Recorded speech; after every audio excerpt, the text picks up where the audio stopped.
करने वाले होते हैं वो पत्थर की तरह होते हैं, किसी की भी हवा चले इन्हें कोई फर्क नहीं पड़ता। ये शिव के भक्त हैं और शिव के चरणों में रहते हैं, ये किसी के हवा के रुख में नहीं जाते। जहां थोड़ी बहुत चमक नजर आती है वहां से थोड़े दिन में चमक उड़ जाती है। तुम भी देख लेना, एक सोने की चेन, एक सोने की अंगूठी, एक चांदी का बर्तन, एक तांबे का बर्तन, एक पीतल का बर्तन, एक एल्युमिनियम का बर्तन, एक लोहे का बर्तन, या फिर जाने दो, तुम तो ये बर्तन को भी जाने दो, घर में बहू बच्चे इनको भी देखना, जब आई थी तो कितनी चमक थी, ऐसा लग रहा था पूरे घर को चमका देगी। 4 दिन में मालूम पड़ा चेहरे की चमक तो थी पर जीवन की नहीं हो पाई। सोने की चेन भी चमक रही थी पर थोड़े दिन में फीकी पड़ गई, चांदी भी चमक रही थी थोड़े दिन में फीकी पड़ गई। चमक पर मत जाना कभी जिंदगी में, बिल्कुल मत जाओ, चमक पर तो जाना ही नहीं। आप जैसे हैं वैसे ही रहना, आपको बदलने की जरूरत नहीं है। आप भगवान के भक्त हो और भक्त ही बनकर रहना, आपको नहीं बदलना है, आपको चमक की ओर नहीं जाना है। दुनिया कितनी भी चमत्कार करे, दुनिया कितनी भी चमक दिखाए, दुनिया कितनी भी चमत्कारों पर चमत्कार दिखाए, अपने को वैसे भी हमने देखा है कानपुर उत्तर प्रदेश के जितने भी लोग हैं, उत्तर प्रदेश साइड के इधर के जितने भी लोग हैं, हमने देखा ये ऐसी कौन सी जरूरत पड़ गई जो उनको उत्तर प्रदेश में बार बार प्रकट होना पड़ा। राम जी उत्तर प्रदेश में आ गए, भगवान कृष्ण उत्तर प्रदेश में आ गए, काशी विश्वनाथ उत्तर प्रदेश में आ गए, बच्चे कुचे थे तो आनंदेश्वर गंगा जी के तट पर आके बैठ गए, हमें तो आश्चर्य होता है, सब यहीं पर आ गए। ये चमक के पीछे भागने वालों में से नहीं है, ये भगवान के पीछे भागते, भगवत चरणारविंद की ओर भागते, ये भगवान की शरणागति की ओर भागते।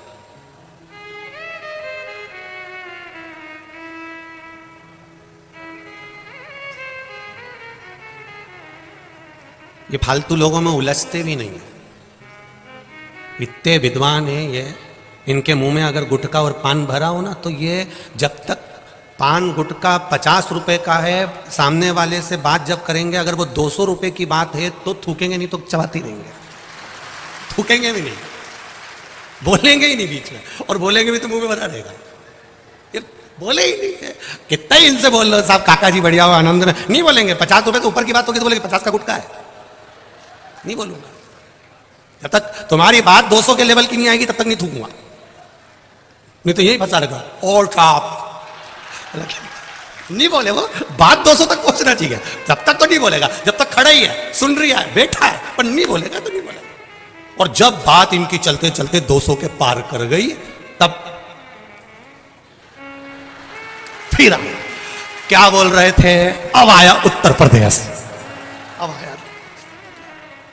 यहां व्यर्थ में लोग उलझते भी नहीं है, यहाँ का सबसे बड़ा स्नेह है कि यहाँ लोग भक्ति के पीछे भागते हैं, भजन के पीछे भागते हैं, स्मरण के पीछे भागते हैं। इसलिए मेरे रामकृष्ण इस उत्तर प्रदेश की भूमि पर जन्म लेते हैं, भजन के बल पर भागा गया, भजन के पीछे भागे। महाराज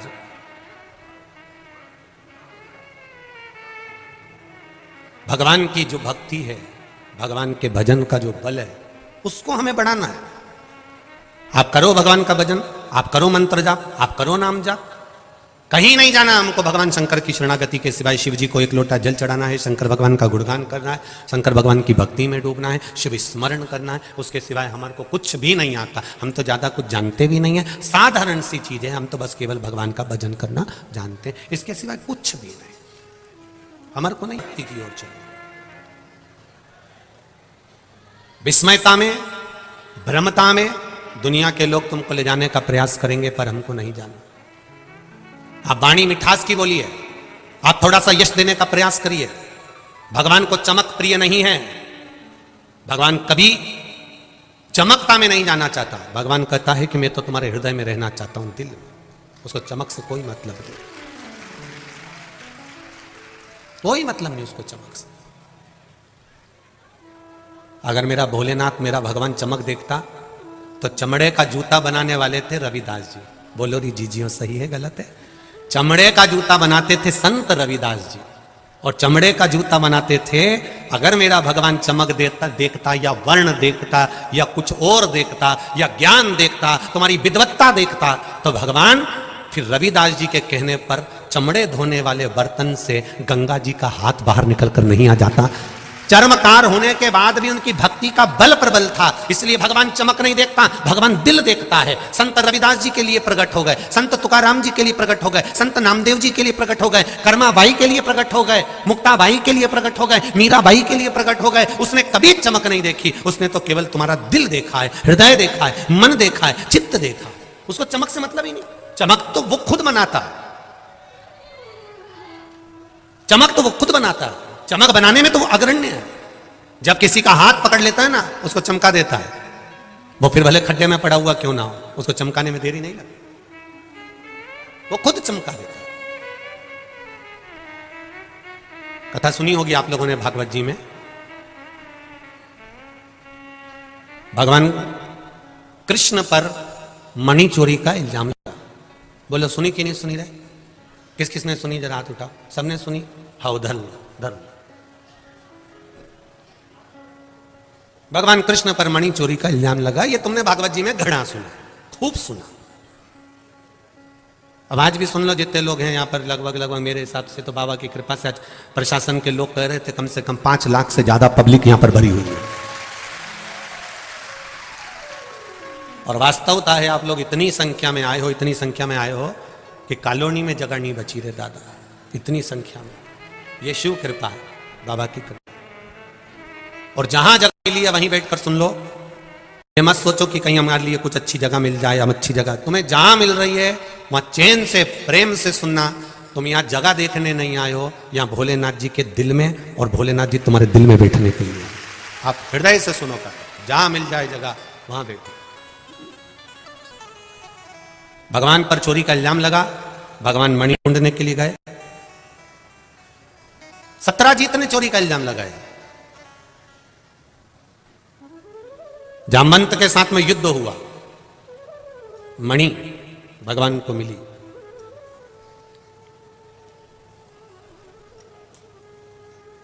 मणि भगवान को मिली, ऐसा नहीं है कि मणि नहीं मिली। जामवंत ने हाथ जोड़कर कहा, प्रभु मैं मणि तो दे दूंगा, पर मेरा एक निवेदन है, मेरी बेटी जामवंती से आप विवाह कर लो। भगवान ने पूछा, तुम्हारी बेटी जामवंती कैसी लगती है? तो कहा, अब बाप कौन था? जामवंत, रीछ, भालू। अब भालू की बेटी, रीछ की बेटी, बोलो तो। अब रीछ की बेटी कोई हीरोइन तो होगी नहीं, अब रीछ की बेटी भी रीछड़ी ही होगी। अपने यहां तो सीधे कहते हैं, बकरा बकरी की छोरी बकरी, ऊंट की ऊंटनी। अपन बोले कि नहीं बोले? साधारण साधारण भाषा में अपन लोग कह देते। अब रीछ की बेटी, जामवंत की बेटी, जामवंती। भगवान ने कहा तुम्हारी बेटी कैसी है? तो जामवंत ने कहा मेरे जैसी लगती है। तुम्हारे जैसा लंबा मुंह? हाँ। भालू जैसा मुंह? हाँ। तुम्हारे जैसे चेहरे पर बाल? हाँ। तुम्हारे जैसे बड़े बड़े नख? हाँ। पूरे शरीर पर बाल? हाँ। ऐसी कैसी है? मेरे को देख लो, मेरी बेटी को देख लो। अब राम अवतार में तुमने भले कृष्ण अवतार में जामवंत को नहीं देखा हो, पर राम अवतार में तो जामवंत को देखा होगा। जामवंत को देख लो और जामवंत की बेटी को देख लो, एक जैसे लगते थे। भगवान कृष्ण ने मन में सोचा, बताओ लड़की से विवाह कर रहा है, कम से कम देख तो लेता कि दूल्हा कितना सुंदर है। और दूल्हे ने ऐसी दे रहा है, रीछ की छोरी रीछड़ी, ये जामवंत अपनी बेटी से विवाह कर रहा है। प्रभु कुछ भी करो पर मेरी बेटी को, तुमने राम अवतार में मैंने कहा था आपसे कि मेरी बेटी से आप विवाह कर लीजिए। आपने कहा था एक पत्नी व्रत का पालन कर रहा हूं मैं, दूसरा विवाह नहीं कर सकता। आपने कहा था अगला अवतार होगा तब मैं तुम्हारी बेटी से विवाह करूंगा, इसलिए विवाह तो करना पड़ेगा। भगवान कृष्ण ने मन में सोचा, राम अवतार में वचन दे दिया था, हमने देखा नहीं था। अगर हम देख लेते तो उसी अवतार में हम मना कर जाते कि हम विवाह नहीं करेंगे। विवाह तो करना पड़ेगा। बुलाओ जामवंती को। द्वारकाधीश ने बुलवाया जामवंती को। जामवंती सामने खड़ी थी, बिल्कुल रीछ जैसा मुंह, लंबे लंबे बाल, नख, शरीर पे बाल ही बाल। जामवंती हाथ जोड़कर कहती है, मुझसे विवाह कर लो। भगवान कहते हैं मैं तुमसे विवाह तो कर लूंगा, पर शर्त एक है, क्या? जब तक मैं नहीं बोलूंगा तब तक तुम किसी को मुंह नहीं दिखाओगी, तुम अपना शरीर का एक नख भी नहीं दिखना चाहिए तुम्हारे शरीर का। जो आज्ञा प्रभु, बस शादी कर लो। भगवान ने जामवंती से विवाह कर लिया, उसको लेकर द्वारका जी चले गए। द्वारका जी में गए तो रुक्मणी को सूचना मिली कि भगवान आए हैं और किसी से शादी कर कर आए हैं। रुक्मणी के हृदय में आग लग गई, मेरे स्वामी और दूसरी को लिया। रुक्मणी जी आई, भगवान की आरती उतारी, आरती उतार कर भगवान से पूछा ये कौन है? भगवान के मेरी अर्धांगिनी, मेरी पत्नी। रुक्मणी जी बोली मैं थी तो सरी। भगवान बोले गिफ्ट में मिली है। तो गिफ्ट में मिलेगा तो कुछ भी उठा लाओगे? भगवान बोले लड़के वालों से पूछो, जब बारात में 5,000 रुपए की भंगार जैसी अलमारी मिलती है, 10,000 रुपए की गाड़ी करके लेके आना पड़ता है। ये भी तो लेकर आते हैं। जो अलमारी किसी काम की नहीं, घर ले जाते 25 जगह से तुझ गई, उसका कांच तक फूट गया तो 10,000 रुपए की गाड़ी करके घर ले गया। तो हम इसको कैसे छोड़ जाते? तो इतना घूंघट क्यों करके रखा है? भगवान बोले वो बहुत सुंदर है, पांव का नख तक नहीं दिख रहा था, इतनी पूरे शरीर को ढक के। मेरे हिसाब से सबसे पहला लॉन्ग लहंगा जामवंती ने पहना था। तो सबसे लंबा लहंगा होता है ना, लॉन्ग लहंगा, वो जामवंती ने पहना था। बहुत पांव का नख तक नहीं दिखे, शरीर पूरा ढका हुआ। रुक्मणी जी ने पूछा ये इतना घूंघट क्यों रही है? भगवान बोले बहुत सुंदर है, मुझसे ज्यादा सुंदर है। भगवान बोले तू तो कुछ नहीं लगे उसके आगे, कितनी सुंदर है वो। रुक्मणी जी ने थाली नीचे रखी, पल्लू को उठाकर देखने लगी। जामवंती ने पल्लू पकड़ कर रखा था, क्योंकि द्वारिकाधीश ने कहा था चेहरा मत दिखाना, पकड़ कर रखा है। रुक्मणी जी खोरेंगे, मुझे मुंह को दिखने दे। जामवंती ने मुंह हिला दिया। भगवान ने कहा था बात भी मत करना, बस मुंह हिलाया। अरे मुंह तो दिखा, मुख तो दिखा। रुक्मणी को आ गया गुस्सा, इतना अहंकार सुंदरता पे। हाथ में जल लिया रुक्मणी जी ने, श्राप दे दिया, ए जामवंती मैं तुझे कि जितनी सुंदर मैं हूं बस उतनी सुंदर रह जा।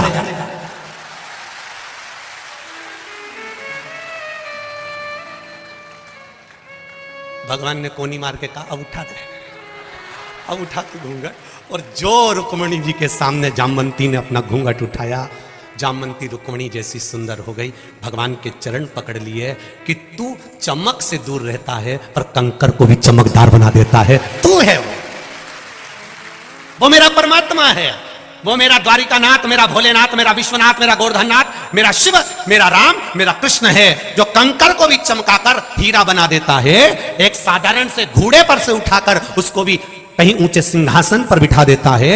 और ये तो मेरा शंकर है जो चमक से मतलब नहीं रखता, वो केवल तुम्हारे हृदय से मतलब रखता है। आप दिल से एक बार भगवान के हो जाओ, वो तुम्हें कब चमका देगा, किस तरह से चमकाएगा वो ही जान सकता है, उसके सिवा कोई नहीं। एक पत्र आया, पत्र एक तो बहुत सारे जीजियों।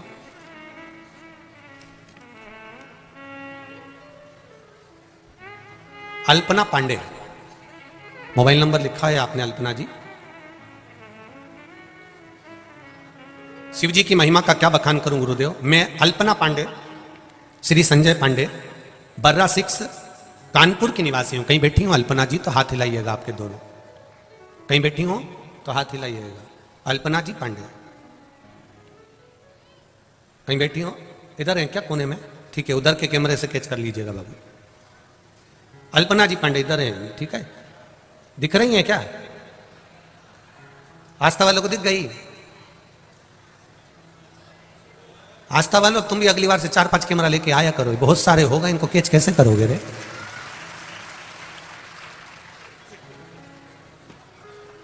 अल्पना जी पांडे, मैं अल्पना पांडे, श्री संजय पांडे, बर्रा 6 कानपुर की निवासी हूं। शिव जी की कृपा का क्या बखान करूं गुरुदेव, मैं क्या वर्णन करूं गुरुजी। मेरे पति बहुत पहले से ही हृदय रक्तचाप एवं शुगर से, मधुमेह से रोगी थे, परंतु अचानक इस वर्ष मई के महीने में उनकी तबीयत बहुत खराब हो गई।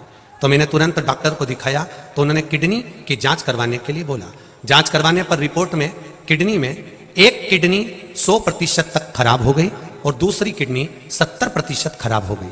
हम बहुत परेशान हुए तथा उन्हें तुरंत एडमिट करवाया तथा इलाज शुरू किया। तब भी उनकी तबीयत रिपोर्ट कोई सुधार नहीं हुआ। तत्पश्चात मेरी छोटी बहन ने मुझे शिव पुराण सुनने का बोला, पशुपतिनाथ का व्रत करने के लिए बोला।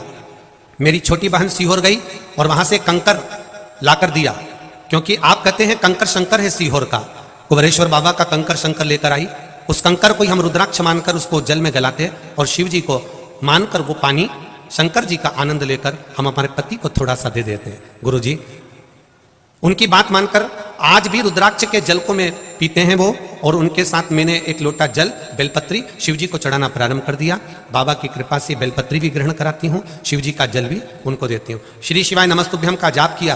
पहले दिन जैसे मैंने पशुपति व्रत रखा और उसी दिन उनकी चौथी रिपोर्ट आई, जिसमें उनकी बाबा की कृपा से एक किडनी जो 100% तक डैमेज थी वो पूरी ठीक हो चुकी थी, और दूसरी किडनी जिसको डॉक्टर कह रहे थे कि ये 70% काम कर रही है, अब वो 75% ठीक हो चुकी है। ये शिव की कृपा है।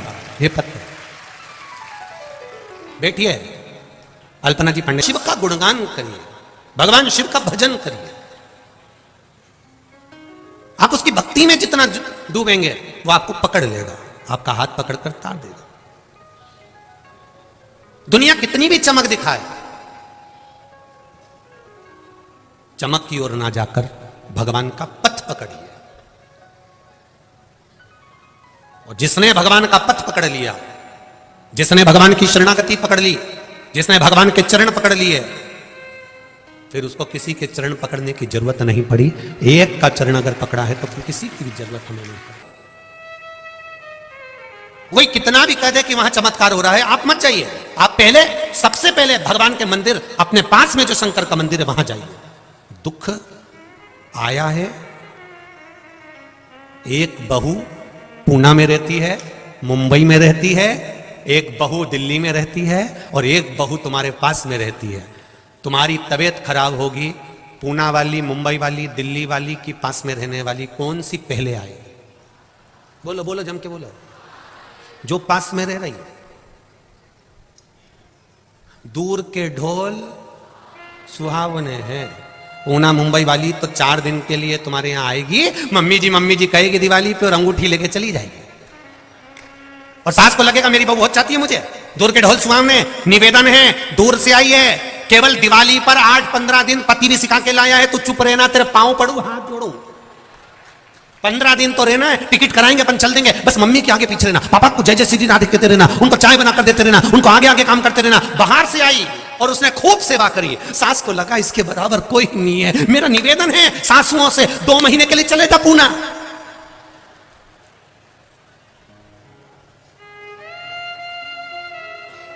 अभी तक जो जगदंबा थी, थोड़े दिन में चंद्र घंटा नहीं हो जाए तो बता देना। रोज चंद्र घंटा प्रतिदिन। तो मम्मी से पूछो ना कब जाएंगी, तो मम्मी ने ये बोल दिया, आई कहाँ को यहाँ पूना में, इनको कौन ने बोला था कि आओ। बहुत कठिन है महाराज। दूर के ढोल सुहावने। कोई कहते वहां चमत्कार हो रहा है, कोई कहते वहां ये हो रहा है, कोई कहते वहां वो हो रहा है। नहीं, सबसे पहले अगर तुम्हारे को दुख है तो दुनिया में जाने से पहले अपनी जो बहू पास में है, अर्थात जो शंकर जी का मंदिर तुम्हारे करीब में है, पहले उसके पास चले जाना, उससे विनती कर, उससे निवेदन करो, उसके विनती। पास में बेटा है उससे तो कहने रही, और फोन लगा के पूना के बेटे को कह रही मेरे को ये तकलीफ आ गई, तो पूना के बेटे ने कह दी मम्मी डॉक्टर को दिखा लो ना उधर जाके। तो लेके कौन जाएगा, आजा पूना से। अगर यही बात तू साथ में रहने वाले बेटे से कहती बेटा मेरे शरीर में कष्ट है, तो बेटा कहता मम्मी मैं अभी चलता हूं, थोड़ी देर में मैं आ रहा हूं, तुम चिंता मत करो, मैं दिखा लाऊंगा। बेटा खुद लेकर जाता, नौकर को भेजता, चाकर को भेजता, किसी को भेजता, पत्नी को कहता, पर दिखा कर लाता। पर तुमने दूसरे को आस जताकर कि वो मुझे कर देगा, तो उसने फोन किसको लगाया, बेटे को। बेटे ने कहा मम्मी ने तुझसे कहा, भैया तुझसे कहा, ये बात मुझसे मां बोल देती, मैं दिखा लेता। मतलब मुझे तो नीचा दिखा दिया कि मैं कुछ नहीं कर सकता। आपके पास में जो रह रहा है, आपके करीब में जो रह रहा है, जो शंकर भगवान का मंदिर तुम्हारे नजदीक में है, जो शिवालय तुम्हारे पास में है, जो शंकर भगवान का शिवालय तुम्हारे नजदीक में है, जो बेलपत्री का पेड़ तुम्हारे पास में है, जो पीपल का वृक्ष तुम्हारे पास में है, जो आंवले का वृक्ष तुम्हारे पास में है, जो शंकर का शिवालय तुम्हारे पास में है, सारी दुनिया में जाने से पहले तुम्हारे करीब के शंकर भगवान के मंदिर में पहुंचो। उसको हल्के में मत लो। शिव मंदिर वहीं बनता है जहां शिव चाहता है।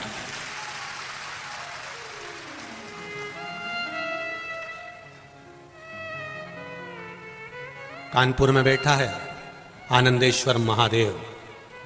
उसका नाम पूरी दुनिया से हटकर है आनंदेश्वर, कि मैं भी आनंद में रह रही हूं, तुम भी रहे हो। क्या किसको रोइए, चादर तान के सोइए। ये महादेव सिखा रहा है टेंशन वेंशन लेने की जरूरत नहीं है, टेंशन की जरूरत नहीं है। भगवान की भक्ति में जुओ जितना हो सकता है, और रहो अपनी मस्ती में, जैसे रहते हो साधारणता में, जैसे आनंद में, सिंपल, कोई चमक नहीं, कोई चमक नहीं चाहिए ऐसी चमक। ये चमक, ये दमक, फूल वन में महक, सब कुछ सरकार तुम्हीं से है। उसकी भक्ति को रमो, उसके भजन को रमो। क्या सोचना अपन को चमक का। एक बात और अपनी जिंदगी में उतार लीजिए, चारों तरफ कुर्सी पाने के लिए, पद पाने के लिए, प्रतिष्ठा पाने के लिए, स्थान पाने के लिए एक होड़ लगी हुई है, लोग दौड़ रहे हैं। मेरा निवेदन है, सब कुछ मिल सकता है, एक बार शंकर भगवान को पाने के लिए दौड़ पड़ो, सब कुछ मिल जाएगा, सब कुछ। प्रारंभ करा, बेलपत्री खिलाना चालू करी, फिर बाबा की कृपा ऐसी हुई, गुरुदेव भगवान शंकर की शिव महापुराण की कथा मम्मी को सुनाना प्रारंभ कर दिया। बाबा की 46,000 रुपए की टेबलेट भी हम लोगों ने जैसे तैसे मंगवा ली और देने के लिए आतुर हुए। पर बाबा की कृपा ऐसी हुई गुरुदेव, दूसरी जब रिपोर्ट आई तो डॉक्टर मेरे पिताजी ने मुझे फोन कर कर बोला कि बेटा दूसरी जो रिपोर्ट आई है उसमें जो 3 गांठें थी, एक भी गांठ कैंसर की नहीं रही, सारी गांठ समाप्त हो गई। उसकी जांच ये भेजी है, फोटो भी भेजे हैं, जांच की रिपोर्ट भी भेजी है, जिसमें पहले कैंसर बताया गया था, वो भी आप टीवी पर देख सकते हैं। उसमें गठाने निश्चित बताई गई और बाद में गठाने गायब भी हुई, वो भी कैंसर की रिपोर्ट में बढ़नी थी।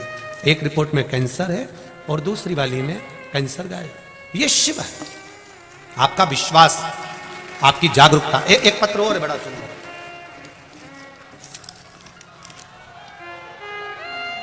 श्रीमती सुनीता देवी, पत्नी श्री शिव प्रताप, रामनगर इटावा उत्तर प्रदेश से हैं। कहीं बैठी हो तो हाथ हिलाइएगा, आप ही हैं। श्री शिवाय नमस्तुभ्यम, दोनों हाथ हिला दो एक बार। हर हर महादेव।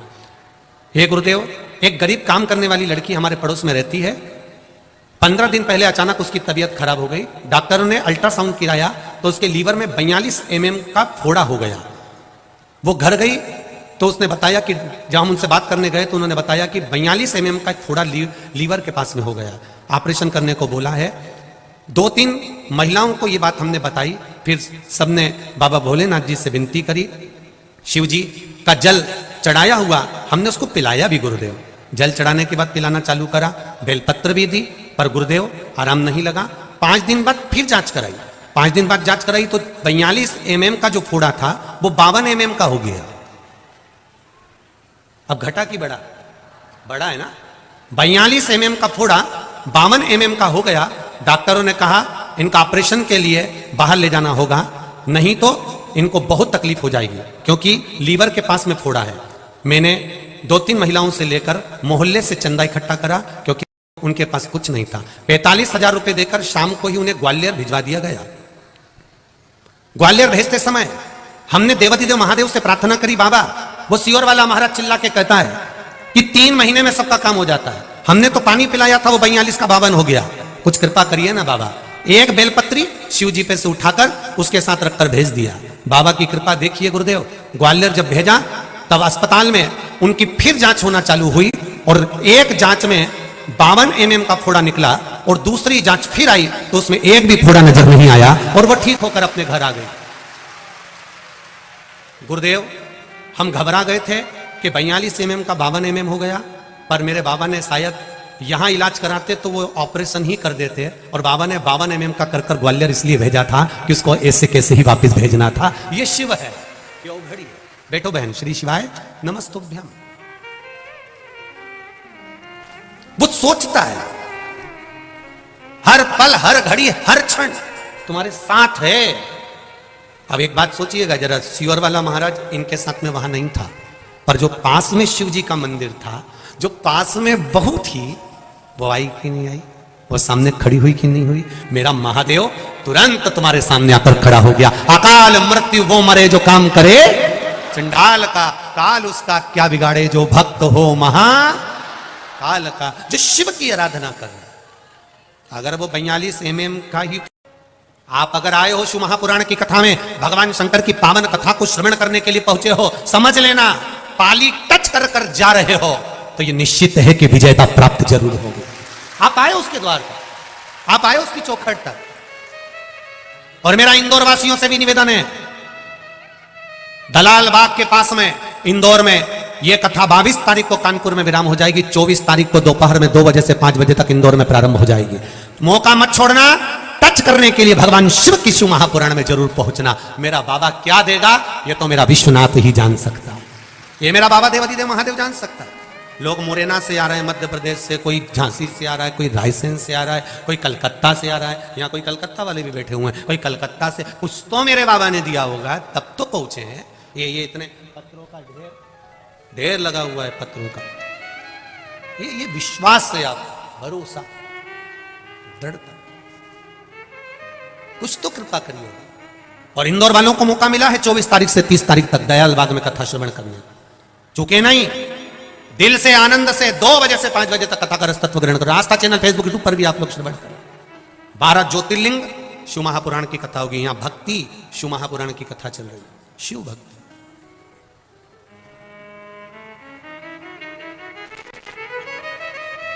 पर अब एक निवेदन आप सबसे है, जो रात्रि को रुकने वाले आते हैं उनसे निवेदन है, अपने साथ में ओढ़ने का जरा कम्बल मम्मल थोड़ा मोटा लेके चलो, ठंड पड़ने लगी है, उसका ध्यान रखकर चलिए। आप लोग आते हो मना नहीं, पर थोड़ा सा ओढ़ने का जो कम्बल वगैरह है वो थोड़ा मोटा लेकर चले, जिससे आप लोगों को ठंड ना लगे, उसका विशेष ध्यान। भगवान की अविरल भक्ति, बैठो अभी दे मौका, भगवान की अविरल भक्ति को धारण, जिस भक्ति का बल प्रबल, हिरण्यकशिपु ने मांगा ना नीचे मरू ना ऊपर मरू ना अंदर मरू ना बाहर मरू ना अस्त्र से मरू ना शस्त्र से मरू ना दिन में मरू ना रात में मरू ना नर से मरू ना पशु से मरू ना ही 12 महीने में मरू। धर्म पत्नी गर्भ से थी और नारद जी ने उनको ज्ञान उपदेश दे दिया, गर्भवती नारी को भगवान का भजन करना चाहिए, ये हमारा शास्त्र कह रहा है, ये शास्त्र कह रहा है। पर आज के जमाने में डॉक्टर कह देते हैं बेड रेस्ट, दिन भर पलंग पे पड़ी रहो और नाटक देखती रहो। औलाद भी जो पैदा हुई वो आते से ही नाटक करना चालू कर देती है, वो भी नाटक करती है। गोदी में रखो तो चुप, जमीन पे सुलाओ तो पे पे करे, ये नाटक नहीं तो क्या। फिर बूढ़ी बूढ़ी माताएं भी कहने में पीछे नहीं हटती, वो भी कह देती हमारी भी 4-4 5-5 औलाद थी री बहू, खिला दो पिला दो पटक दो खेलती रहे, तूने अनोखी औलाद पैदा करी, धन्य है ऐसी औलाद पैदा करी। फिर माताएं भी कह देती कहने में कोई चुकता क्या, करो भजन, करना चाहिए, उसमें कोई विशेष। पर गर्भ में बच्चा हो, गर्भ में संतान हो, गर्भ में अगर औलाद है, गर्भ में अगर संतान है तो भजन, शिव का भजन। एक माता ने अपने एक प्रश्न को लिखा था कल के पत्र में, पत्र शायद पीछे होंगे, आप लोग बाद में पढ़ सकते हैं। पत्र में एक माता ने प्रश्न लिखा था, क्या नारी भगवान शंकर के शिवलिंग का निर्माण कर सकती है पूजन शिवलिंग बनाकर? तो हम तो हमेशा कहते आए, हमने हमेशा आपसे कहा है कि शिवलिंग का निर्माण कोई भी कर सकता, यह जरूरी नहीं कि ब्राह्मण ही शिवलिंग बनाएगा, क्षत्रिय ही शिवलिंग बनाएगा, वैश्य ही बनाएगा, शूद्र ही बनाएगा, या पुरुष ही बनाएगा, या नारी ही बनाएगी, कोई भी।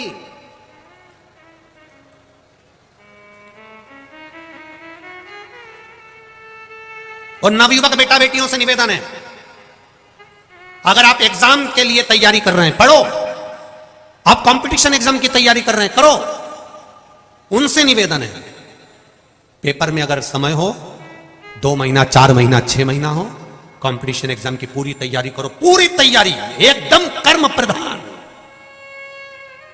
उनसे निवेदन है, महीने में एक बार बालू रेत मिट्टी का शिवलिंग बनाओ, उसको जल चढ़ाओ, घी का दिया लगाओ, पूजन करो, शहद बेलपत्र शिव जी को समर्पित करो, अपनी कामना कर कर विसर्जन करो।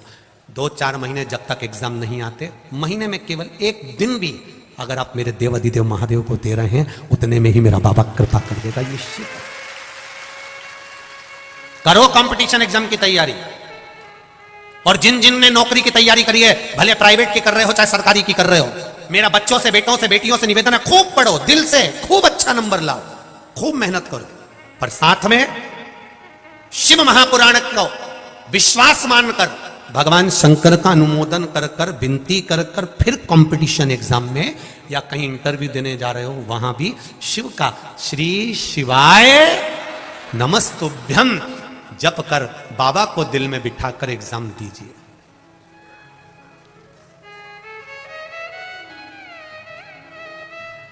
ये जो चतुर जो माताएं होती है ना, ये अपने बच्चों को स्कूल के टीचर के पास में ही ट्यूशन भेजती है। पूछो क्यों? हम बोले उससे अच्छा तुम ही बोल दो। क्यों? स्कूल के टीचर के पास में ट्यूशन भेजती है। और स्कूल के टीचर के पास में ट्यूशन इसलिए भेजती हैं कि जब बच्चे का एग्जाम का समय आएगा, बोलो री जी जी हो, एग्जाम का समय आएगा, तब ये स्कूल की जो टीचर है वो थोड़ा देख लेगी। अब बच्चा एग्जाम दे रहा है, जिसके पास उसने ट्यूशन पढ़ी है, वो टीचर घूम रहा है। टीचर जब घूम रहा है और टीचर जब इधर से उधर घूम रहा है, और महाराज जब टीचर इधर से उधर घूम रहा है तो बच्चे को लगता है कि मैंने इन्हीं के पास ट्यूशन पढ़ी है, मेरे सर मुझे बताएंगे, मेरे टीचर मुझे दिखाएंगे, कुछ बता देंगे। और टीचर एग्जाम के उस कक्ष में अपने स्टूडेंट को कुछ नहीं बताता है। ये टीचर की मर्यादा है, बताता नहीं है, उसकी मर्यादा में रहता है। एग्जाम दो तुम, एग्जाम तुम दीजिए, पर टीचर एक बात जरूर कह देता है, तो चिंता मत कर, एग्जाम दे, लिख पढ़, चिंता मत कर, रिजल्ट बनाना मेरे हाथ में है। उसी तरह देव अधिदेव महादेव कहते खूब पढ़ाई करो, दिल से पढ़ो, दिल से आगे बढ़ो, खूब पढ़ो, पर शंकर भगवान पर विश्वास, भरोसा, दड़ी रखना, क्योंकि रिजल्ट बनाना देव अधिदेव महादेव के हाथ में। पढ़ो, खूब पढ़ो। प्रहलाद का जन्म हुआ माता के गर्भ से, देवऋषि नारद ने ज्ञान उपदेश दिया। वो ज्ञान इतना प्रबल था देवऋषि नारद का दिया हुआ कि गर्भ से जो बालक हुआ उसने आते से भगवान के नाम का आह्लाद करा और उसका नाम प्रहलाद हो गया। ले गए, हिरण्यकशिपु को मालूम पड़ा, घर लेकर गए, पर गर्भ का ज्ञान प्रबल ज्ञान था, बहुत प्रबल ज्ञान, खूब पढ़ा। और मेरा निवेदन है, शुगर की बीमारी, मधुमेह की बीमारी पिता को होती है तो बेटे को आ जाती है। बोलो री जी सही है कि गलत है? बाप को होती है तो बच्चों को आ जाती है। जब शुगर की बीमारी बाप को है तो बेटे को आ गई, बाप को है तो बेटी को आ गई। पर एक बात समझ में नहीं आती कि पिता इतना धर्मात्मा है, इतना पुण्यात्मा है, तो फिर इस पुण्य आत्मा के जैसा हृदय ये छोरे में क्यों नहीं आया है? बीमारी आ सकती है, उसको शुगर थी तो इसको भी आ गई, उसको मधुमेह था तो इसको भी मधुमेह आ गया। डॉक्टर भी पूछते हैं तुम्हारे पिताजी को शुगर थी क्या? हाँ साहब उनको शुगर थी, तो तुमको भी है, थोड़ा ना थोड़ा अंश है। कारण मेरा निवेदन केवल इतना सा है, पिता का जैसा धर्म है, पिता जैसे भगवत भजन में लगा है, पिता जैसे धर्म में लगा है, सुंदर संस्कारों में लगा हुआ है, सनातन धर्म को आगे बढ़ाने में लगा हुआ है, अच्छे कर्म को आगे बढ़ाने में लगा हुआ है, ऐसा पुत्र होना चाहिए। पर आजकल कहने और करनी में अंतर है बहुत। ये एक माता जी ने लिखा है कि गुरुजी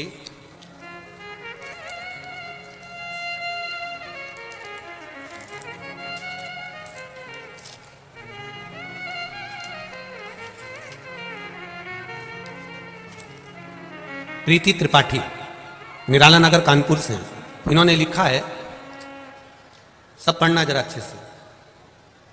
गाय के लिए गुरुदेव 2 वचन कह दीजिए जिससे गौ माता की रक्षा हो सके, उसके लिए। प्रीति त्रिपाठी ने लिखा है। अब बेटा प्रीति त्रिपाठी, आपके चरणों को मैं नमन करता हूं, प्रणाम करता हूं। आपके संस्कार हैं, आपके संस्कार हैं। आपने बोला गौ माता के लिए बोला, हमें गौ माता के लिए बोलने में कोई परेशानी नहीं, पर दुख केवल एक है हमारे हृदय में। इतना गौ माता पे प्रवचन देते हैं, इतनी सीख देते हैं, गाय को ऐसे रखो वैसे रखो, जरा सी बात में गाय का नाम आता है और आग बबूला हो जाते हैं, जरा सी देर में गौ माता के लिए टूटमान हो जाते हैं। मेरा केवल इतना सा निवेदन है, अगर आस्था चैनल के माध्यम से, फेसबुक यूट्यूब के माध्यम से और इस कथा पंडाल के माध्यम से अगर आप सुन रहे हैं, तो निवेदन केवल इतना करूंगा कि जो लोग इतना प्रवचन देते हैं गाय के लिए, इतना कहते हैं, गाय को रखने की सीख देते हैं, जरा जरा सी बात में गाय के लिए दौड़ पड़ते हैं, उनसे भी मेरा केवल इतना सा निवेदन है, कम से कम एक गाय अपने घर में तुम भी रखो रे। कम से कम गाय की सेवा करोगे तो गौ माता बचना प्रारंभ हो जाएगी। हम केवल मंचों से ना बोलें, हम केवल प्रवचन में ना बोलें, हम केवल जरा सी गाय बात निकली और जरा से उसमें हम टूटमान हो रहे हैं। तो हमारे को फर्ज बनता है कि रोड पर चल रही गाय जो कट रही हैं, पड़ी हुई हैं, जिनको भोजन तक नहीं मिल रहा, उसकी जवाबदारी हमारी खुद की होना चाहिए कि हम उस गौ माता को स्वयं लेकर आए, उसकी सेवा करें, उसकी चाकरी करें, उसको संभालें।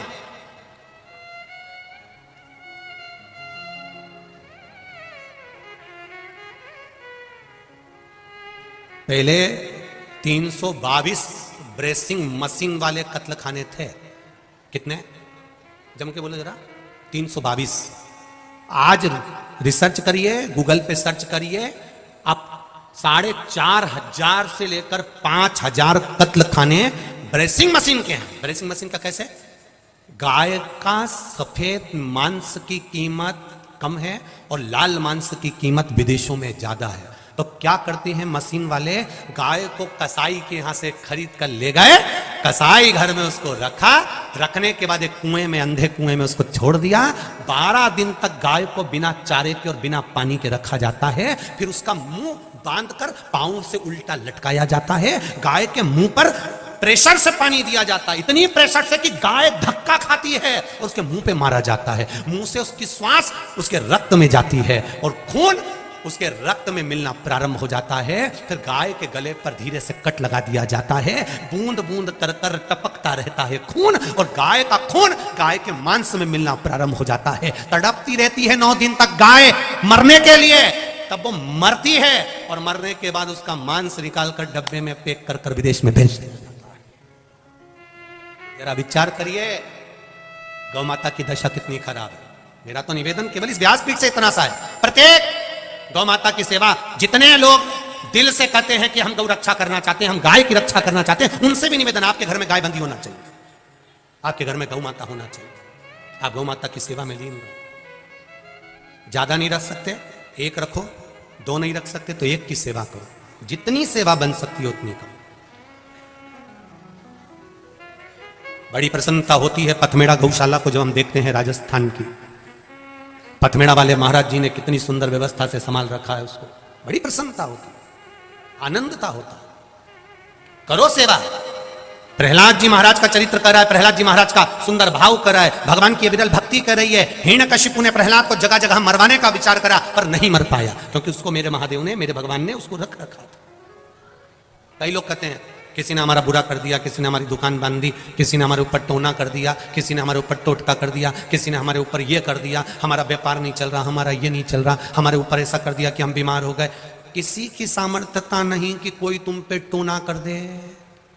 अगर टोना करने वाले होते तो सबसे पहले मोदी पे ही करते। अगर होते तो सबसे पहले उस पे ही करते। तुम तो इतने फेमस भी नहीं हो कि तुम फिर कहीं इकट्ठो ना कर दे। अरे भाई, ये हमारा भ्रम है कि कोई हमें बर्बाद कर रहा है, ये हमारा भ्रम है कि हमारी दुकान नहीं चल रही, किसी ने टोना कर दिया होगा, किसी ने टोटका कर दिया होगा। ये भ्रम में, ये अंधविश्वास में ये जीना बंद कर दो।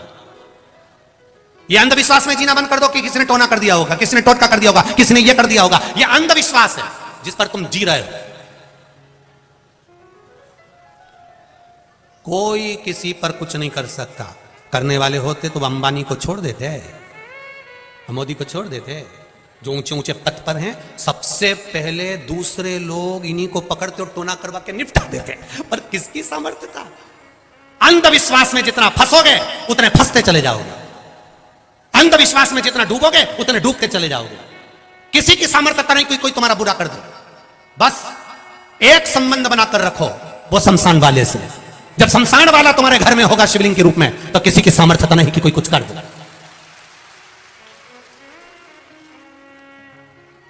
जिसके घर में भगवान शंकर का शिवलिंग विराजमान होता है, जिसके घर में भगवान शंकर के लिए एक लोटा जल प्रतिदिन निकलता है, जिसके घर में भगवान शंकर को रोज एक बेलपत्र चढ़ती है, शिव जी के मंदिर में घर का कोई एक व्यक्ति भी अगर जाता है और शंकर के मंदिर से वापिस आता है, तो घर में भगवान शंकर के रज हमारे घर में आती है, तो किसी की सामर्थ्यता नहीं कि कोई टोना कर सके, किसी की सामर्थ्यता नहीं।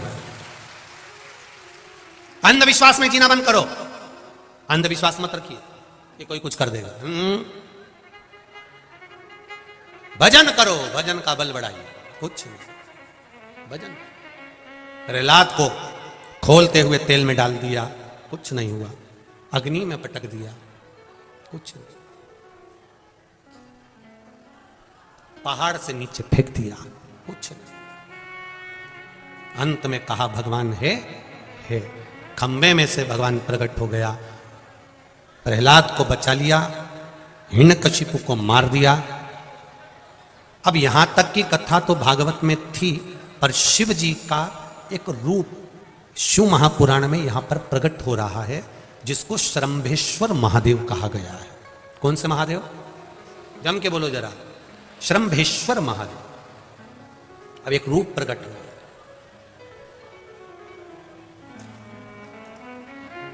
अब नरसिंह भगवान ने हिरण्यकशिपु को मार दिया, पर क्रोध कम नहीं हुआ है नरसिंह भगवान का। सारे देवता भगवान शिव जी के पास गए, भोलेनाथ भोलेनाथ भोलेनाथ। देवादिदेव महादेव ने पूछा क्या हो गया? वो भगवान नरसिंह को बहुत गुस्सा आ रहा है, जहां जाते हैं वहीं टूट फूट कर जाते हैं। कुछ कृपा करो ना भोलेनाथ। क्रोध करने वाला व्यक्ति दूसरे के चक्कर में खुद को क्रोध करता है, दूसरा व्यक्ति इसका मजा लेता है और स्वयं क्रोध में गुस्से में अपना काम बिगाड़ बैठता है। दूसरा व्यक्ति इसका मजा ले रहा है।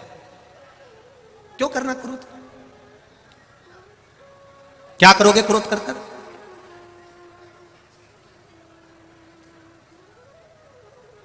जिस समय क्रोध आए थोड़ी देर भगवान की भक्ति का रसतत्व ग्रहण करो। शिव मंदिर पहुंच गए, भगवान शंकर का गुणगान करा, स्मरण करा।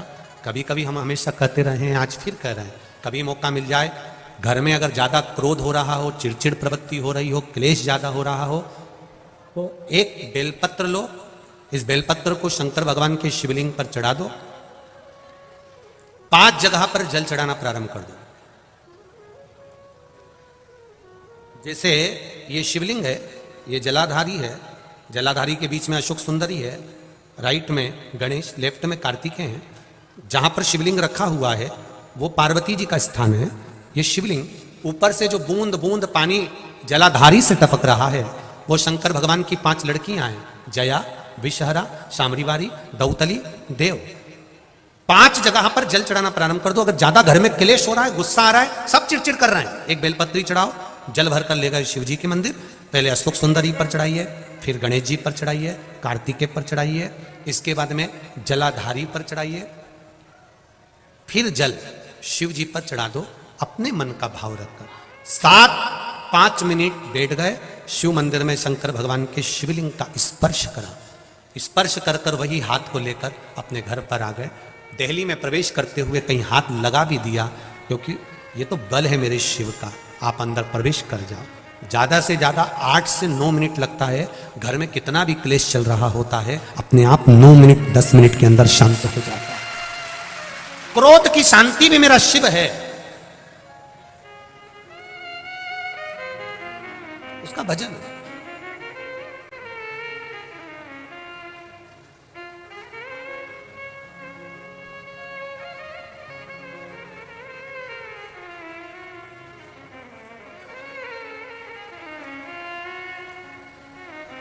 वो बस उसका स्पर्श मात्र हो गया तो हमारा कल्याण हो गया, स्पर्श मात्र से।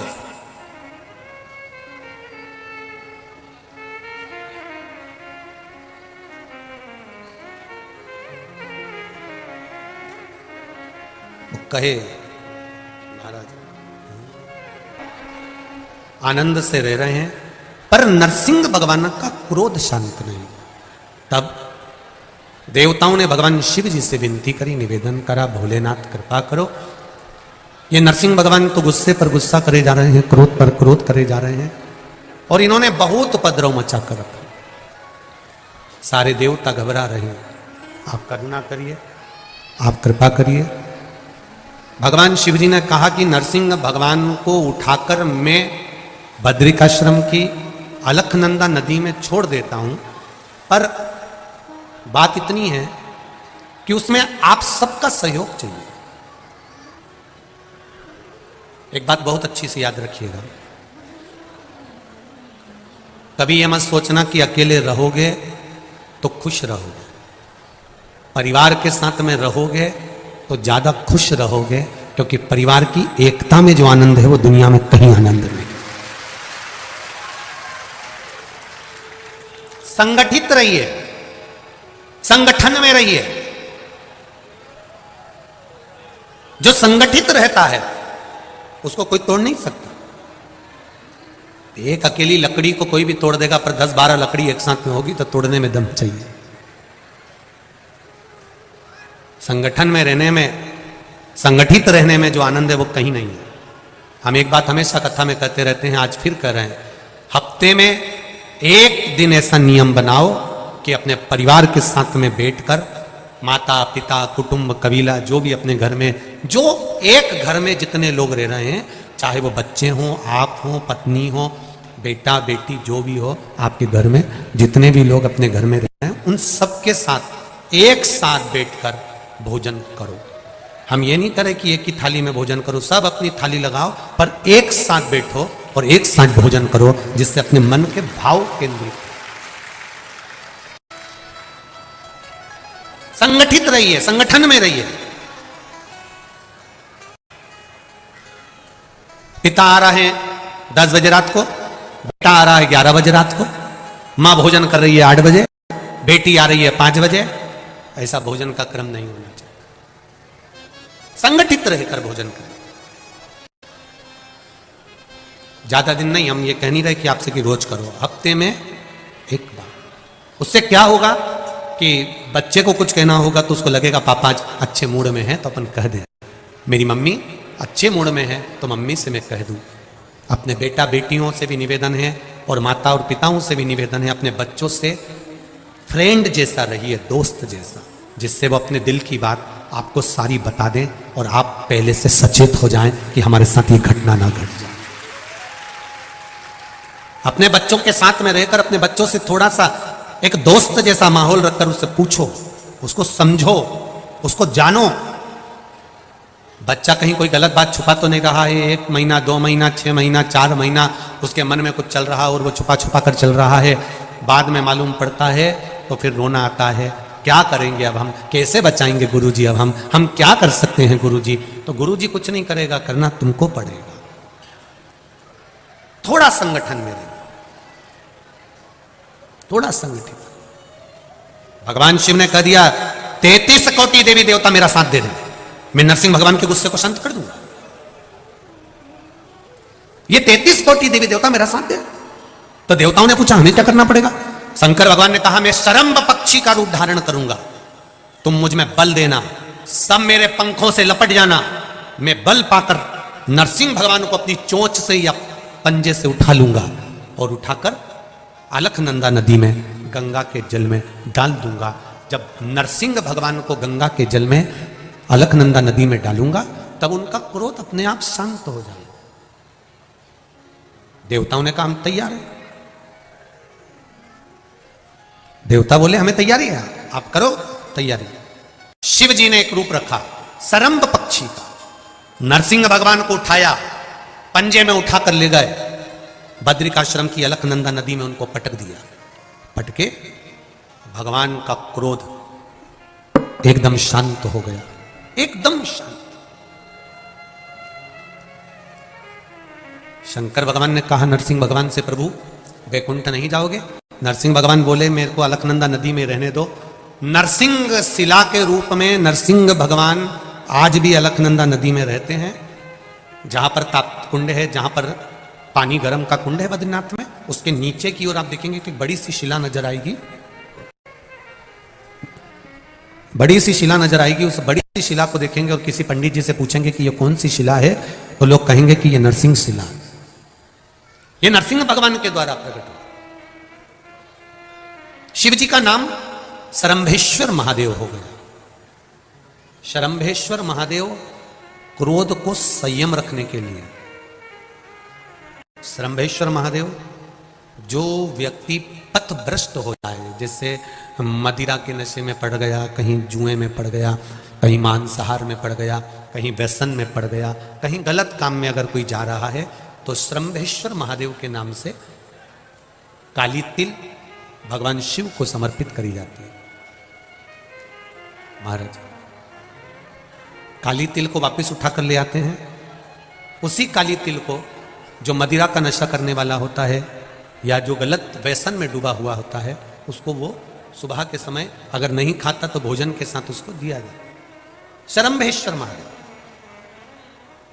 एक बेलपत्री का भी बहुत अच्छा प्रयोग है शरंभेश्वर महादेव का। मदिरा पीने वालों के लिए, मांसाहार व्यसन में, जुए में, वेश्यावृत्ति में, पर नारी में, गलत जगह पर जो डूबे रहते हैं उनके लिए पहले की कथा में उसका वर्णन किया है बेलपत्री को।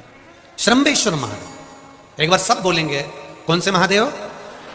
शरंभेश्वर महादेव। फिर जम के बोल लो एक बार, शरंभेश्वर महादेव। जब हमारे घर में क्रोध बढ़ता है या कोई गलत कार्य में जाने लगता है, तो शरंभेश्वर महादेव का हमें शरणागति लेना चाहिए। शरंभेश्वर महादेव का पूजन करना चालू कर देना चाहिए। कई लोग कहते हैं, महाराज जी ये शरंभेश्वर महादेव का मंदिर कहाँ मिलेगा, हम कहाँ पूजन करने जाए? कहीं नहीं जाना, तुम्हारे घर के पास में जो शंकर जी का मंदिर है वहीं जाओ, उसी देवालय में, उसी मंदिर में जाओ। शरंभेश्वर महादेव के नाम से जल चढ़ाना प्रारंभ करेंगे। वो जल जो गलत संगत में पड़ा हुआ है उसका आचमन कराना प्रारंभ करेंगे। अपने आप उसकी धीरे धीरे बुद्धि सुधरना प्रारंभ हो जाएगी। ऐसा शरंभेश्वर महादेव का है। कुछ स्थान हमारे यहाँ पर बड़े सुंदर सुंदर स्थान निश्चित किए गए हैं। जैसे कैंसर आदि के मरीज के लिए हम लोग पहले भी कहते हैं कि त्रिजुगी नारायण का जल बड़ा महत्व रखता है। जिसका शरीर या जिसको एक पत्र आया है कि किसी को मिर्गी का झटका आना चालू हो गया था। अब पत्र ढूंढेंगे तो समय थोड़ा लग जाएगा। जिसने लिखा है उसके स्मरण में होगा। जिसने भी लिखा होगा कि बीमारी के चलते चलते फिर मिर्गी आना चालू हो गई। जिसने भी लिखा है वो दोनों हाथ एक बार हिला देना। जिसके लिए भी लिखा होगा वो इतना ध्यान नहीं आ रहा। तो उनको मिर्गी का झटका आना प्रारंभ हुआ। अब मिर्गी का झटका आना प्रारंभ हुआ, कई महीने निकल गए, मिर्गी के झटके बंद नहीं हुए। तब उन्होंने पत्र में लिखा है कि शरंभेश्वर महादेव का आपने जो वर्णन करा था 31 बेलपत्र वाला, गुरुजी हमने वो 31 बेलपत्र वाला प्रयोग करना प्रारंभ करा। और उन्होंने पत्र में लिखा है कि मिर्गी के झटके भी बाबा की कृपा से ठीक हो गए हैं। अब कोई झटके उनको आ नहीं। शरंभेश्वर महादेव का जो वर्णन है, शरंभेश्वर महादेव का जो गुणगान है, यह कोई साधारण नहीं है। शिव महापुराण में भागवत के प्रहलाद चरित्र को लाकर रखा गया है केवल शरंभेश्वर महादेव के प्रागट्य के लिए। ऐसा शरंभेश्वर महादेव का गुणगान। एक बार फिर आप लोग भूल ना जाओ, उसके लिए एक बार फिर से बोल लो, कौन से महादेव? शरंभेश्वर महादेव। ये शरंभेश्वर महादेव जैसे कुंदकेश्वर महादेव। कुंदकेश्वर महादेव का क्या काम है? माता पार्वती ने बिदल उत्पल को मारने के लिए जो कुंदुक फेंका था, वो कुंदुक भगवान शंकर के पांव में जाकर गिरा था, तो शिव जी का नाम कुंदकेश्वर हो गया था। जब हमारे यहां कोई दवाई नहीं लगती शरीर में, कोई कैंसर जैसा रोग हो गया, किडनी लीवर का रोग हो गया, या बीपी शुगर का रोग हो गया, शुगर लेवल में नहीं आ रही है, तो आप शंकर जी पे से जो बेलपत्र ला रहे हो कुंदकेश्वर महादेव के नाम से लाओ। दवाई खाओ, डॉक्टर को दिखाओ, सारी जांचें कराओ, डॉक्टर के अनुसार चलो, डॉक्टर जैसा बताए वैसा करो, पर उस दवाई को भी शिव जी से कहकर कि बाबा कुंदकेश्वर महादेव का नाम लेकर उस दवाई को भी हम कुंदकेश्वर महादेव का प्रसाद समझ कर पाना प्रारंभ करो, धीरे धीरे आराम लगना प्रारंभ होगा। कुंदकेश्वर महादेव रोग मुक्ति के लिए होते हैं और श्रंभेश्वर महादेव, बोलो बोलो जरा जम के, व्यसन की समाप्ति के लिए। व्यसन में अगर कोई डूबा, महाराज शिव कथा कह रहे हैं, भगवान शंकर का चरित्र वर्णन कर रहा है। श्रंभेश्वर महादेव प्रकट हो गए, सारे देवताओं ने भगवान शंकर की जय जयकार करी। पार्वती जी ने शिव जी का वो रूप देखा तो पार्वती जी ने भगवान शंकर के उस रूप का गुणगान किया। पार्वती जी ने हाथ जोड़कर शंकर भगवान से कहा, भोलेनाथ आपसे निवेदन है, आपने ये शरंभ पक्षी का रूप धारण करा है, इस रूप को अब छोड़ दीजिए और इस रूप को छोड़कर अपने वही पुनः रूप को धारण कर लीजिए। शंकर भगवान पुनः उस रूप को त्याग कर शिव जी अपने असली स्वरूप में धारण हो गए और भोलेनाथ काशी में जाकर विराजमान हो गए। माता पार्वती जी ने काशी का जब स्मरण किया, काशी का जब दर्शन किया, तब माता पार्वती के हृदय चित्त में काशी भ्रमण का भाव जागृत हो गया। काशी भ्रमण करने के लिए भगवान शंकर ने माता पार्वती से कहा, पार्वती तुम क्या चाहती हो? पार्वती जी ने मन से कहा, भोलेनाथ मुझे केवल इस काशी का दर्शन करना है। और देखिए शिव महापुराण का एक शब्द विद्येश्वर संहिता में कहा गया है, जैसे ग्रहण पड़ता है तो हमको स्नान करना पड़ता है, शमशान चले जाते हैं तो आकर नहाते हैं, कहीं अशुद्ध जगह पर चले जाते हैं तो आकर स्नान करना पड़ता है। विद्येश्वर संहिता में शिव महापुराण में वर्णन किया वेदव्यास जी ने, यदि काम लोभ आसक्ति तृष्णा झूठ प्रपंच छल बेईमानी ये सबका ग्रहण अगर इस शरीर पर पड़ा हुआ है तो शिव महापुराण की कथा कहती है, एक बार शिव महापुराण की कथा में जाकर डुबकी लगा लीजिए, ये सारा समाप्त हो, सब समाप्त। में एक अंतर बड़ा प्रबल, भक्ति शिव महापुराण कह रहे, भक्त और भगवान में एक अंतर बड़ा प्रबल है। कौन सा अंतर है वो भक्त और भगवान का? कहते हैं भक्त और भगवान में एक अंतर प्रबल है, जो भक्त और भगवान के अंतर को एक बार अच्छे से समझ लीजिए कि भक्त और भगवान में एक अंतर प्रबल है, जो भगवान नहीं कर पाता है वो भक्त के माध्यम से मेरा महादेव करवा बैठता है। ये भक्त और भगवान का एक अंतर, भक्त और भगवान का एक क्रम। जैसे हनुमान जी महाराज, जो मेरे राम नहीं कर पाए वो मेरे हनुमान जी कर दिए, और मेरे हनुमान जी महाराज भक्त बनकर जो नित्य सेवा की तल्लीनता में रहते हैं। शिव कथा कह रही है, जो शंकर का भक्त है, शिव की उपासना करने वाला है, शंकर का अनुमोदन करने वाला है, शिव स्मरण करने वाला है, शंकर का गुणगान करने वाला है, शिव मंदिर में एक लोटा जल चढ़ाने वाला है, शंकर के मंदिर में एक बेलपत्र चढ़ाने वाला है, जो शिव भक्ति में दिन रात डूबा रहता है। शिव महापुराण की कथा कहती है, कभी कभी हमने पहले भी कथा में कहा, आज फिर कह रहे हैं, आप शंकर के मंदिर जाने वाले का अगर केवल मुख का दर्शन भी कर लोगे तो मेरा देवाधिदेव महादेव आपके कार्य सफल कर देगा। शिव मंदिर जाने वाले का केवल मुख दर्शन ही हमारे को श्रेष्ठता दे जाता है, केवल मुख दर्शन। भगवान शिव के मंदिर का केवल अगर कोई जल चढ़ा कर आ रहा है, कोई जल चढ़ाने गया है, कोई बेलपत्री चढ़ाने गया है, कोई भगवान का गुणगान करने गया है, उसका केवल दर्शन, केवल दर्शन। उस विदल और उत्पल के वर्णन के बाद में जो वर्णन आया है वो बड़ा सुंदर महाराज, एक वर्णन आया है तारकासुर का, जिस तारकासुर ने भगवान देवाधिदेव महादेव के पुत्र द्वारा अपने प्राणों को हरना मांगा था, अपने प्राणों को हरना मांगा था। महाराज तारकासुर, जरा विचार करिएगा शिव जी का कितना भारी भगत होगा, जो चाहता है भगवान शंकर का विवाह हो जाए, जो चाहता है भगवान शिव का मंगल विवाह हो जाए, वो तारकासुर अगर ब्रह्मा जी से वर मांग रहे हैं तो ये वर मांग रहे हैं कि शिव जी के पुत्र के द्वारा मैं मरूं, भगवान शंकर के बेटे के द्वारा मैं।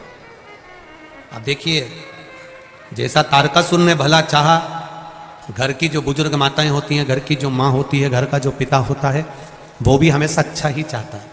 वो कभी ये नहीं चाहता कि मेरे बेटे का विवाह नहीं हो या मेरी बेटी का विवाह नहीं हो। वो हमेशा अगर चाहता है तो केवल इतना चाहता है कि मेरे घर में अगर मेरा बेटा बड़ा हो गया है तो उसका विवाह हो जाए।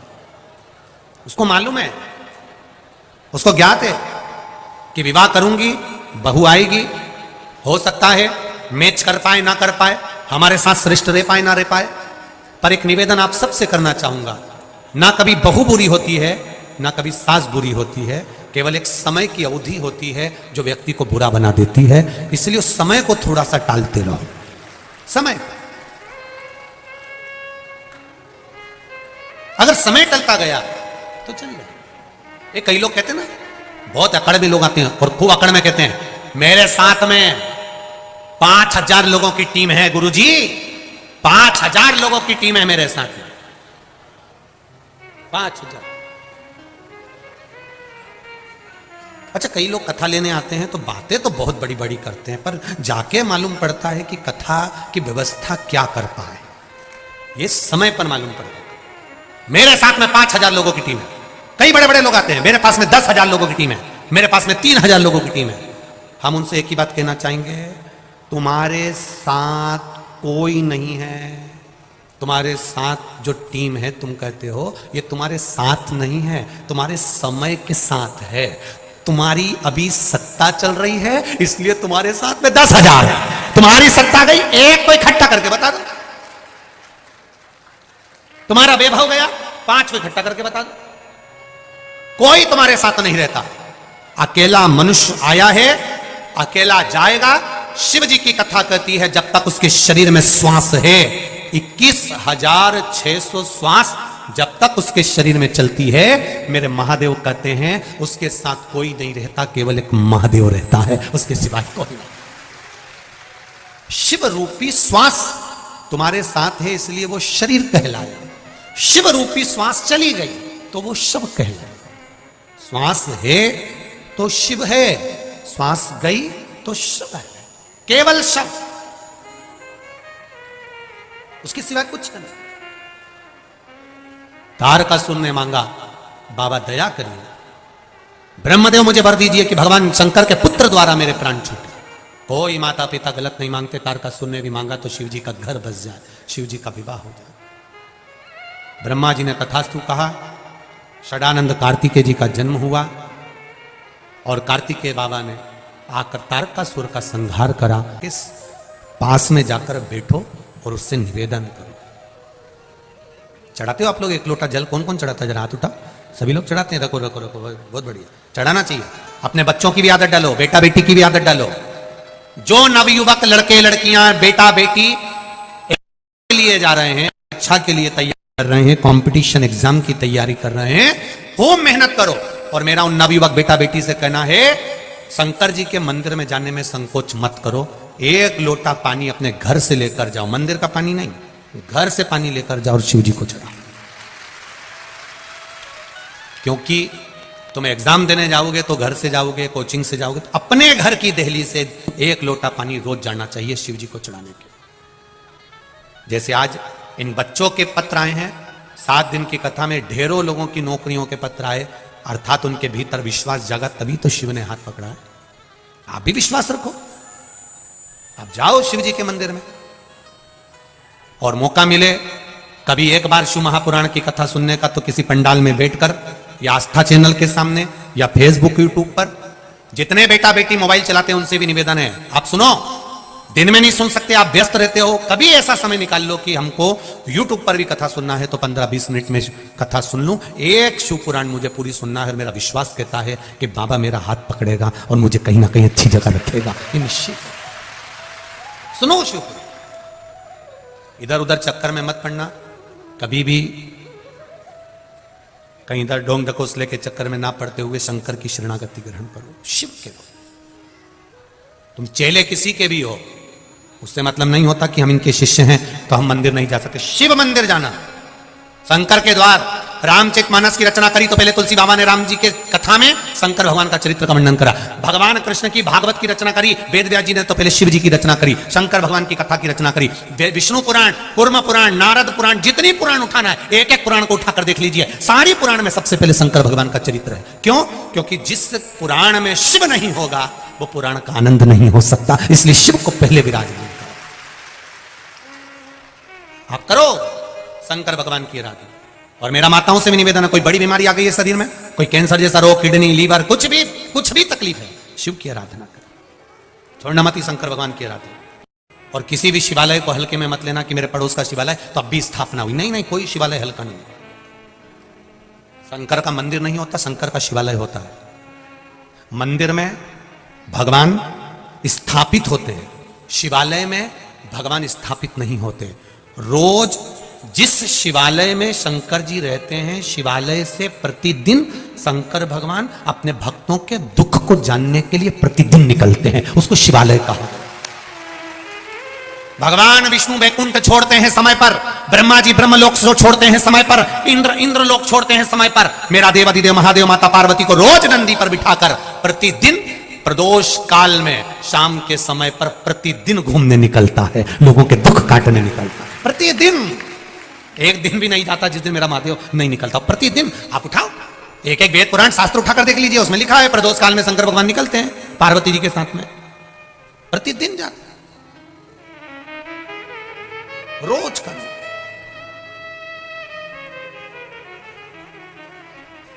और अब तो आप लोगों पर बड़ी कृपा है, धीरे धीरे ठंड बढ़ती चली जाती है, सूर्य अस्त का समय भी नजदीक आते जाता है, और कथा भी वो 2 से 5 रहती है, तो प्रदोष काल में ही चलती रहती है। उसका पूरा पुण्य देवाधिदेव महादेव की कृपा से आपको मिल जाता है। जरा विचार करिए, आपको कल की कथा में, परसों की कथा में कहा था, हेलीकॉप्टर को उतारने के लिए हेलीपैड बना होता है जिसपे एच लिखा होता है।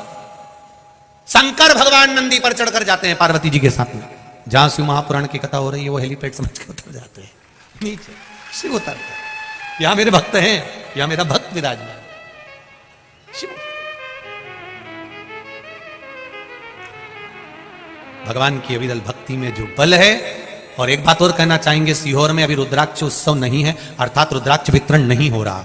सीहोर में कोई बीमार है, किसी का तबियत ज्यादा खराब है और वो रिपोर्ट लेकर आ गया डॉक्टर की, तो भले दे देते हैं, पर अभी रुद्राक्ष वितरण बंद है। पूरा प्रयास कर रहे हैं कि उस समय पर रुद्राक्ष उत्सव के समय पर रुद्राक्ष वितरण का क्रम हो। हम भी चाहते हैं कि आप लोगों तक एक एक रुद्राक्ष पहुंचे और आपके जीवन को वो सार्थक करे, ऐसा नहीं। पर अभी आप लोग सोचें कि वहां रुद्राक्ष मिल जाए तो ना जाए, करवद नहीं। कोई बीमार है और वहां जाकर रिपोर्ट दिखाएगा तो जरूर मिल जाएगा, कार्यकर्ता दे देंगे। और सीहोर का कुबेरेश्वर धाम का रुद्राक्ष ना तो बेचा जाता है और ना कोरियर द्वारा भेजा जाता है।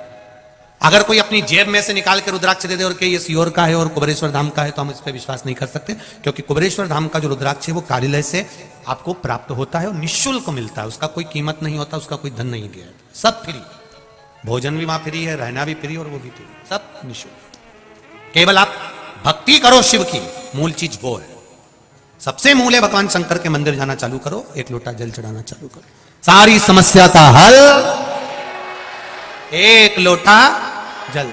कलयुग नहीं, शिव युग चल रहा है, इसलिए शंकर भगवान सबका हाथ पकड़ा हुआ है, ये शिव युग, इसको समझो। अंधकासुर ने महाराज अपने प्राणों का स्मरण करते हुए कहा, जिस दिन मैं अपनी माता को गलत दृष्टि से देखूंगा उस दिन मेरे प्राण छूटना चाहिए। पर धन पर नारी पर दृष्टि कभी नहीं जाना चाहिए। दूसरे के धन पर अपनी दृष्टि मत दो, दूसरे की नारी पर अपनी दृष्टि मत दो।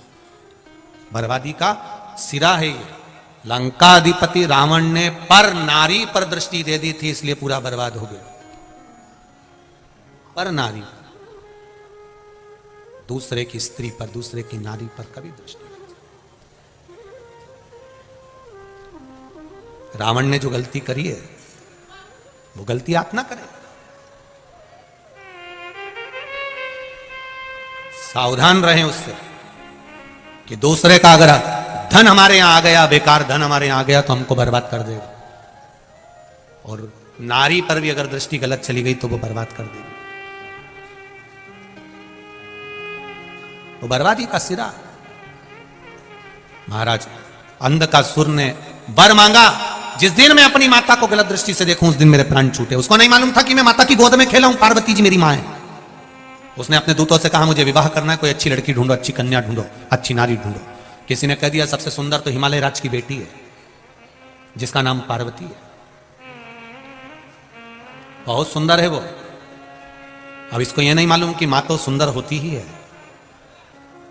जो दुनिया में सबका भला करता है ना, जो अपने बच्चों के लिए कभी गलत नहीं सोचता है ना, जो दुनिया में सबका भला चाहता है, वो हमेशा सुंदर ही बना रहता है।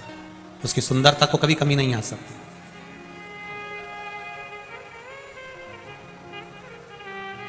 ब्यूटी पार्लर में ये बाहर का श्रृंगार होता है और शिव महापुराण में ये आत्मा का श्रृंगार होता है।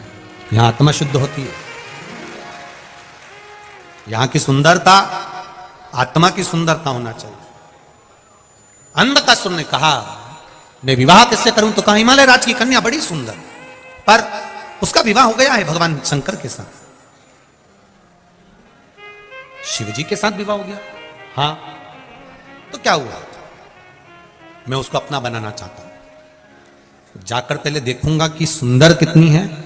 पार्वती जी को देखने के लिए अंधकासुर चले गया और शिव जी के भवन के बाहर, कैलाश अधिपति की गुफा के बाहर, माता अमर गुफा के बाहर कुछ कार्य के लिए आई थी और अंधकासुर ने उनको दृष्टि से देख लिया। एक देखने का भी तरीका होता है, एक देखने का भी तरीका होता है। स्वामी विवेकानंद जी जब विदेश में गए तो उनकी सुंदरता बड़ी प्रबल थी, बहुत सुंदर थे स्वामी विवेकानंद जी। तो वहां की जो नारियां थी उन्होंने कहा कि स्वामी जी हम आपसे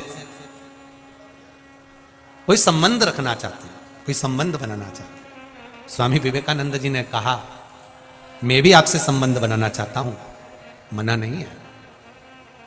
नारियां खुश हुई। आप कौन सा संबंध बनाना चाहते हैं?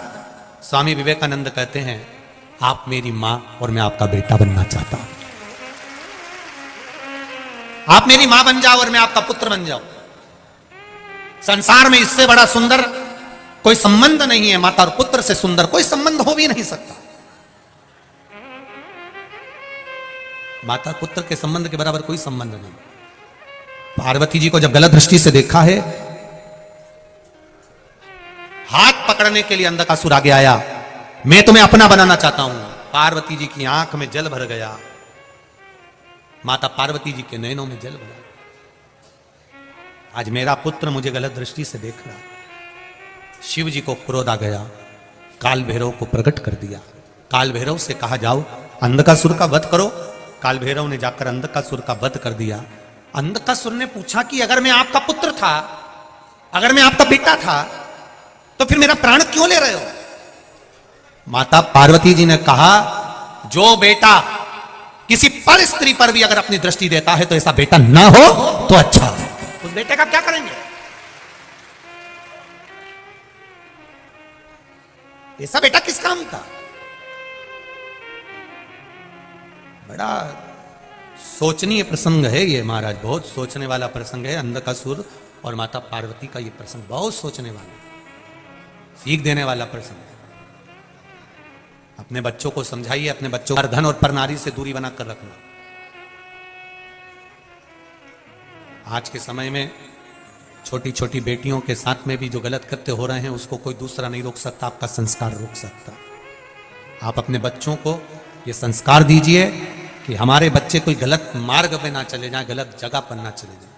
थोड़ा कम कमाओगे चल जाएगा, थोड़ा कम व्यापार चलेगा चल जाएगा, थोड़ा धन कमाएगा चलेगा, पर बेटा बेटी ये हमारी जिंदगी की वो पूंजी है। अगर ये गड़बड़ हो गए तो जिंदगी नरक चली जाएगी, पूरा जीवन नरक में चलेगा। इनको सवार लो, इनको सुधार लो, अभी भी मौका। वैसे तो नवयुवक बेटा बेटियां भी अब मंदिर जाना प्रारंभ करे हैं। कई बेटियां तो अब मंदिर जाती हैं और शान से जाती हैं। कई बेटे नवयुवक लड़के भले जींस पहनकर मंदिर जा रहे हैं पर शान से जाते हैं।